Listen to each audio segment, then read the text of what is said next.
At the New York Comic Con this past weekend, the Universal creative team gave a panel about it, and they just talked about some things that we already knew, but there's a few things that were new that we want to talk about.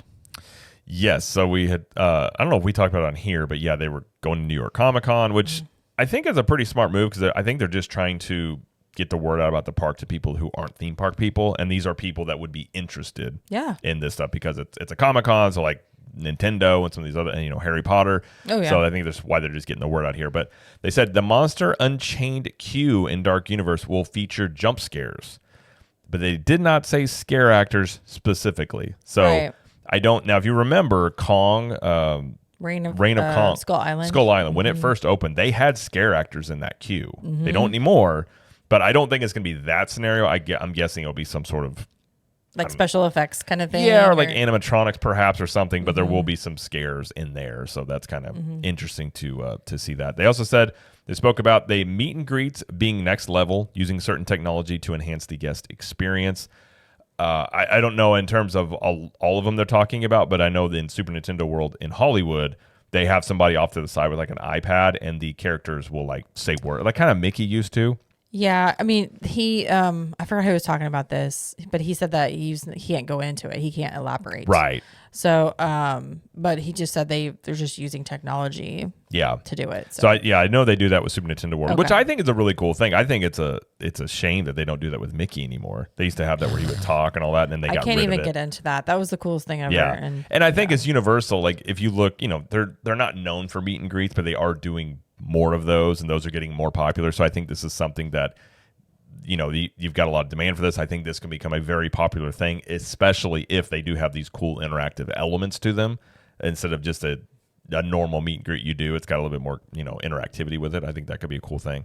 They also said Hiccup and Astrid will be available for meet and greets along with Toothless, which we knew that. They had talked about that a little bit, but so I mean, this is some of the stuff they have confirmed that we kind of saw the concept art, but like didn't really address it. So there's that. But also they said Dark Universe can be seen as a sequel to the movies, like the old movies. Yeah. I'm guessing. Well, yeah, and that's an interesting. This land it's a modern day version of the movie, so it's like it's modern day, but it's kind of set in a setting that seems old timey. So it's an interesting take with that, and it's like the grandkids of the monsters and stuff like that. So like Victoria, it's an interesting take on that. There's some people, I don't know if I buy, but there's some people that think what Universal is doing is doing this Dark Universe this way to do a reverse IP in terms of this becomes popular and then they relaunch the movies or shows, which they could do. I mean, I've talked about a lot how, I think it's kind of a shame that all Disney does is IP-based things.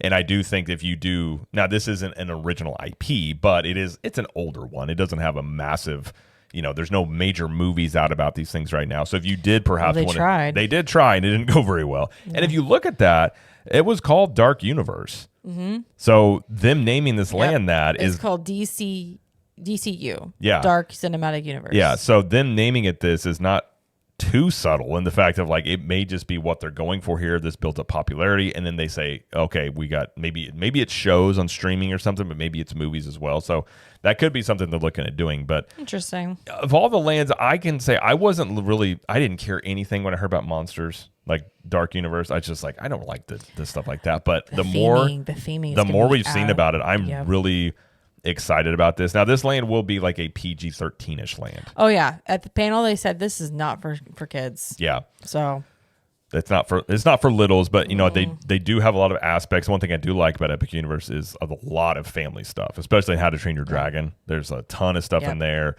So I obviously Super Nintendo, and then Harry Potter. I don't really know why that ride will be in terms of.